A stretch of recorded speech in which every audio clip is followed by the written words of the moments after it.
Brokers of Reddit, how crazy is it where you work / on the trade floor right now? My wife works for TDA and she says the phone calls are 700 deep with hours-long wait times. I tried to call for a not stock-related reason today. I was trying to set up a login for an existing account, and the whole time was over an hour. I decided it could wait a day or two. Yep. That was me yesterday thinking maybe with all this nuttiness I should look at my Vanguard account that I set up years ago. Who the F remembers who their favorite actor was back then? I'm locked out? Yeah. This can wait a week or two. Probably because they stopped trades. Actively manipulated the markets with a bias edit, just adding this. Don't get Robinhood if you don't have it, and delete it if possible. Also, space out your 1-star reviews so the automated systems don't auto-delete. Wait a couple days. Acted with purposeful malicious intent to collude with brokerage apps, toward the average Joe stock trader in order to further personal gain and F over employees of a company and deepen their own bank accounts full of millions on millions of dollars. F Robinhood. Do not download the app if you don't have it, and move all of your in-app money elsewhere. How effing ironic that they're named after Robinhood and are protecting the rich. What other options are there for the average Joe besides Robinhood? Asking cause this whole ordeal had made me interested in what comes next from Wall Street Bits. Edit. Also, are there any good beginner resources for people wanting to get in on the action? I've tried looking on YouTube but the results are varied. Schwab, Fidelity, most other large firms? No, they did not. Robinhood and IB did.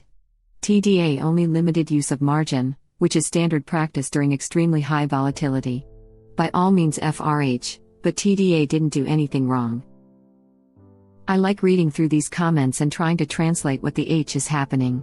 I've so far figured out Wall Street is bad and everyone managed to F them over somehow, which is awesome. Go you guys. I still don't know what is happening but I like it. So long story short. Big hedge funds and some people were shorting GME and AMC to an extreme degree. Shorting is when you borrow a stock from a broker or other people and sell it hoping it then falls in price so you can buy it back cheaper than you sold, return the stock and pocket the difference. Well, it turns out GameStop in particular were shorted around 135%, so more short seller than stocks even available. So when investors rallied and started to push the stock up in price, it caused many of those people who sorted it to start buying back at a loss, which drove the price even further up, and most of those shorts were big institutional investors. This type of situation is called a short squeeze. Many people are still holding short positions so that squeeze could continue. Some claim it hasn't even started. On top of that, a gamma squeeze was also responsible. Many institutions also had sold calls that were out of the money originally but now are in the money, and they need to cover those calls, which means they need to buy up shares to cover, which in turn drives the prices higher yet again, putting more and more calls in the money as it goes up. Because the hedge funds were overexposed in their position, they're now losing billions of dollars and are trying to manipulate the retail investors by restricting trades and some other crafty methods. Hope this explanation helped. Nice, concise summary. Important to note, however, is that GME was shorted so heavily because it was headed for bankruptcy. If you're betting the stock to drop, then bankruptcy is your friend. However, someone eyed the scheme and got the word out. Lots of people are wondering what the next /r/Westby stock play is, but the reality is the current GME situation required a number of planets to align for this perfect storm of seemingly easy money for the small fish investor, a company on the verge of bankruptcy, and a heavily shorted, i.e., 100%, company. I don't think we're going to see this kind of thing happen for a long time. How many firms are shorted at 140%, like GME was? None. That said, it's an alignment of the planets I'm certainly going to keep my eye on from here on out. Reddit link. So I keep seeing this and people are acting like TD did the same thing as RH. I'm not aware of them stopping any trading. Did they actually? What Robinhood did is bad and people should be pissed and leave the platform. From what I understand, TD said you can't buy on margin, which to be honest I feel is their right and probably not a bad idea from a risk management perspective on their part. The TD app was totally useless all morning, but toes never had an issue for me, couple slow refreshes but nothing major. Every risk management employee and every money manager was busy checking short positions to see how vulnerable those positions are. I can't wait for margin call 2, Reddit Boogaloo. The Big Short 2, bigger and shorter. Too big, too short. Starring Shaq and Kevin Hart. 2 shorts, 1 sub. Crap. Christian Bale will have to get in user debriefing value shape again. Reddit link. Pretty sure DFV has bigger balls than Christian Bale. That's a problem for post-production and CGI. Bale has the acting range necessary to portray the complex emotional aspects of a character lugging around 2 fist-sized solid diamond cojones all day. He's a method actor, why would he use CGI? Gonna be some silicone injections in his future. He might go 50k long on Bed Bath & Beyond for a year just to get into character. One of the great, underrated movies of the 21st century in my opinion, the original, not the hypothetical sequel. I saw that movie at AMC. By Stonks. Would that be too regalistic? Sounds like a gap in an industry, similar to the cybersecurity boom. Investment security, market penetration testing, etc. This may spawn a new job market. It follows the same IT paradox of security. It's not worth the cost until you get hit. This whole situation has people asking questions about which jobs are actually valuable to our society. Do we want our smartest mathematicians and engineers working to protect hedge funds? Or do we want them working in energy, agriculture, healthcare, and transportation? Unfortunately, without regulation, it will probably continue as you predicted. Unfortunately, smart people can be pretty tough to motivate. There's a lot of people in my field, aerospace engineering PhDs, who really only care about aerospace. I'm pretty much one of them. If you throw them on something like agriculture, people just won't perform at the same level they perform in aerospace because it isn't their passion. The difficulty is compounded by the fact that we're also hyper-specialized. You would have to alter our career trajectory at the undergraduate level to get smart people into the field you want. I know that people in other engineering fields are the same way. I can only assume that translates to these people whose passion is the stock market. The one thing I will say is that money talks. It's relatively common for the aerospace PhD engineers to leave aerospace and head into Silicon Valley to make a lot more money. If you want to shift people's priorities, we need to ensure they're paid enough to give up their passions. Anything that requires significant education, even if it pays well, will at some point filter for some degree of passion. Because those are the only people that will put up with it. That makes getting them to change careers difficult. A PhD is a vocation. You don't do a PhD unless you really like that subject. And then you either burn out and drop out with no PhD or burn out and get a PhD. I ended up with the worst of the worst.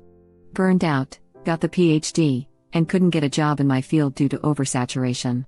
Because I was burned out, I didn't do a postdoc, which effed me. Hey, are you me? Because this sounds like me, lol. Effing burnout, man crying inside.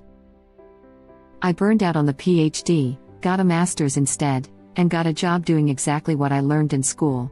Life is a lot better than crappy grad school. I knew an aerospace engineer. After graduating from GT in the mid-2000s, he got an offer in controls from NASA, but didn't want to do controls, and all the other jobs were for military stuff.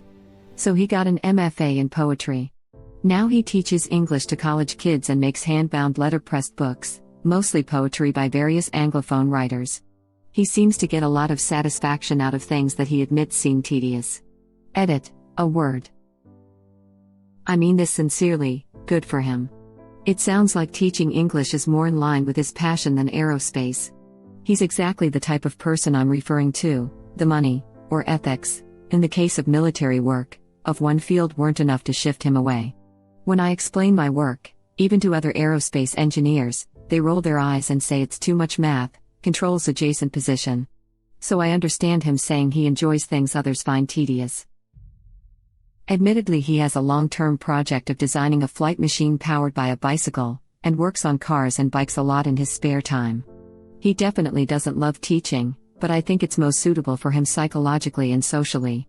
I, too, enjoy things others find tedious, So high five. There's something to be said about paying the bills, doing something you don't hate, and then pursuing your passions as a hobby instead. I would also like to jump in and say, as far as I'm aware, the trade floor craziness that is portrayed in the movies is really not a thing anymore. Most brokers just sit at computers and make phone calls and trade via computer, etc. I know there's still a couple futures markets that have screaming, yelling, etc., but that's all kind of a bygone era. Maybe I'm wrong, but as much as I'm sure people envision people yelling buy GME 154, I don't even think that would be a thing anymore. It wasn't a thing 10 plus years ago when I visited one. Yeah, this was more a thing in the 80s/90s. Since 2000, computers have ruled the world. If you want the experience, go on the WSB Discord. Lamau, I thought this was Brokes of Reddit and was like, well, I have been summoned. Yo. Same. Have you thought about investing you final coins? I have a feeling there's a lot of dishonesty in this thread and I'm not sure which side it's coming from. I see it too. Yeah, I am so conflicted reading really strong opinions and conflicting points. Odd vibes in this thread. Straightforward sentiment and conviction like they absolutely know what's going on when in fact, no one knows what the hell is going. The short squeeze is real, that is a fact, but the way some of these posters are framing it sounds strange. Right. Conviction so strong, some of these comments were really defeating as someone who's had a lot of fun feeling a part of something this week. I realize in the big scheme of things and the speed of our news cycle this will quickly be a thing of the past, but I've never seen so many people thoughtfully write out so pointedly that to be the case. Same. I got in too late and don't know enough, so I'm going to just watch it play out. Hopefully the little guys end up on top. Same.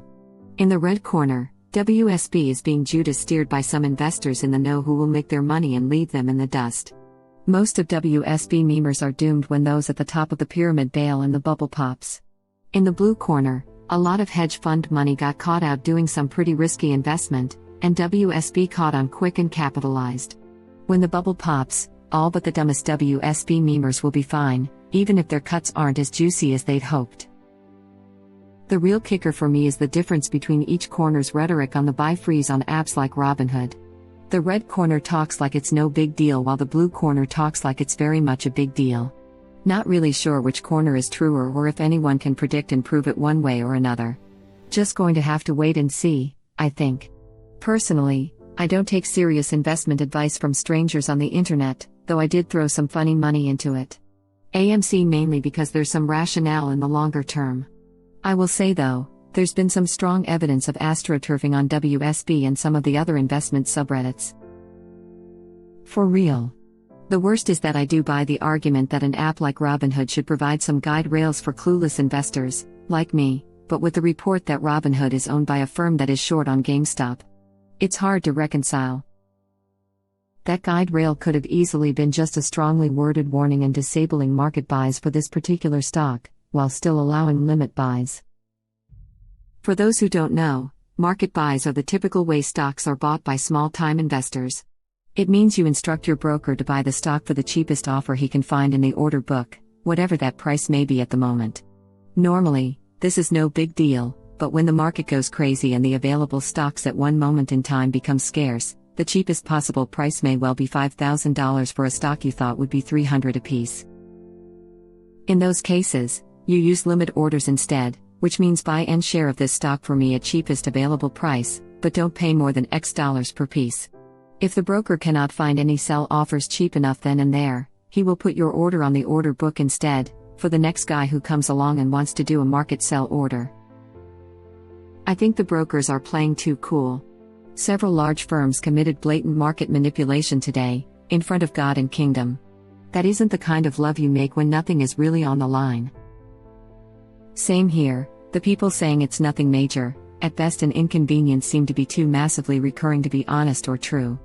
I mean, if legislators and world leaders get involved, it can't be nothing or small.